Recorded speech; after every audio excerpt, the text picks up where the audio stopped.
Hello everyone, welcome back to my channel.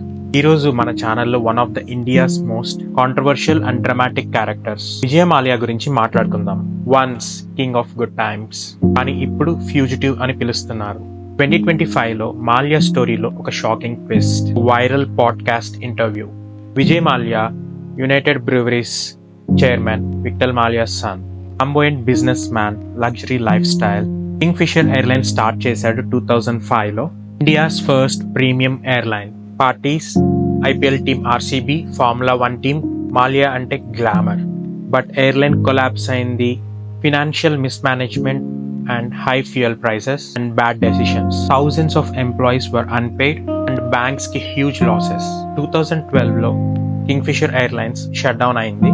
Mallya మీద fraud, money laundering charges. ఆయన India నుండి యూకేకి వెళ్ళిపోయారు.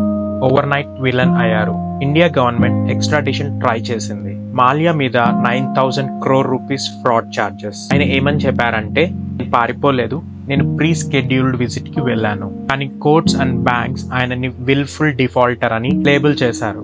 యూకేలో ఎక్స్ట్రాడిషన్ కేసు జరిగింది, బట్ మాల్యా స్టిల్ లండన్ లోనే ఉన్నాడు. జూన్ 2025లో 9 years తర్వాత మాల్యా రాజ్ షమనీతో 4-hour ఇంటర్వ్యూ బ్రాడ్కాస్ట్ ఇచ్చారు. Interview overnight viral and 21 million views in 4 days. Mallya ఏమని చెప్పాడంటే, నేను దొంగని కాదు, సెటిల్మెంట్స్ ఆఫర్స్ ఇచ్చాను కానీ బ్యాంక్ యాక్సెప్ట్ చేయలేదు.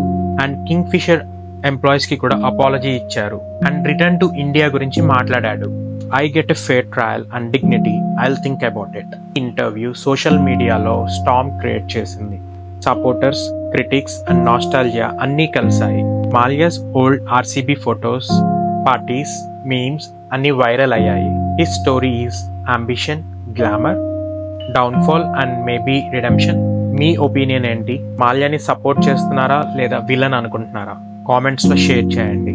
Like, share, subscribe for more real stories. జై హింద్.